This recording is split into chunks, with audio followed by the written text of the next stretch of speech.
It's going to be a really tricky couple of days for Kenny Dalglish. I'm sure, even secretly in his mind, he knows the team already.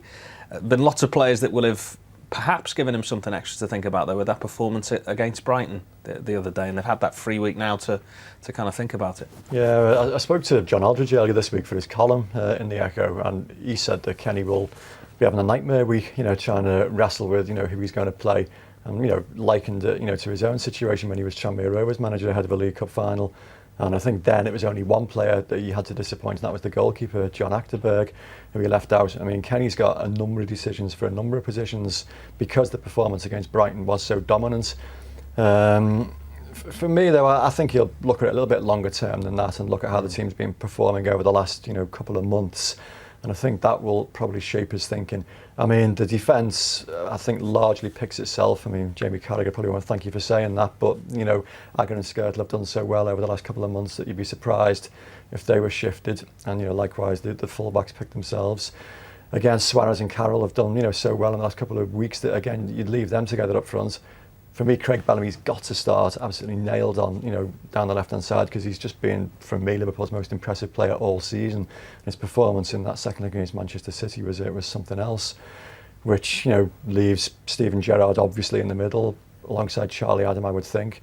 On the right-hand side, I think Jordan Henderson's been a little bit unfortunate to being left out in the last couple of weeks. He was just starting to hit a little bit of a run of form, and I know it's not his regular position. Dirk Kuyt has famously not won a trophy since he's been here, and maybe a little bit of sentiment will come to play there. But I think Henderson will get the nod on the right-hand side. But Kenny's so good at throwing us all completely off the scent.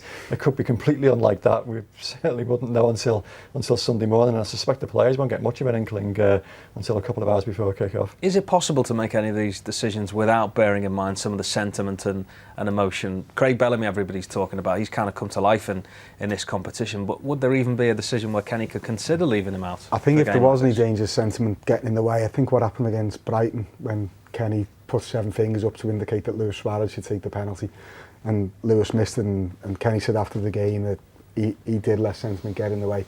I think that's a little bit of a reality check of, you can't do that. This is a big cup final. It's Liverpool Football Club. They haven't won a trophy since 2006. You can't mess about. And Kenny, he is a player's manager. There's no question about that, and he's got a good relationship with each and every one of the players. But when it comes down to, he knows he has to make decisions. He'll make the ones in the best interest of Liverpool Football Club, not for whatever anyone's done 10 years ago, what they might do in 10 years' time. It's what you can do on the day, and I think Dave's pretty much stumbled on close to what the team will be. I mean, we couldn't guess. It's Kenny. He could. The players might think they've got an idea on Saturday, and on Sunday he'll surprise even them. So there's no point in trying to second guess him. But I think that kind of team that Dave's picked will be pretty close to what Kenny will go along with. So Suarez and Carroll and Bellamy in the same team? That's what I think, yeah. I thought Brighton was a good little test case for Liverpool in a way, because it was a team from the Championship, and you've had Steven Gerrard and Charlie Adam in midfield, and neither of them are naturally holding players, so it was a very, very attack-minded team. But I thought Liverpool, everyone talked about the 3 own goals, but I think you get own goals when you get good delivery in the box, when you get bodies in the box, and that was something that Liverpool weren't doing early in the season. I think that the lineup that they had against Brighton is one that could work well against Cardiff too.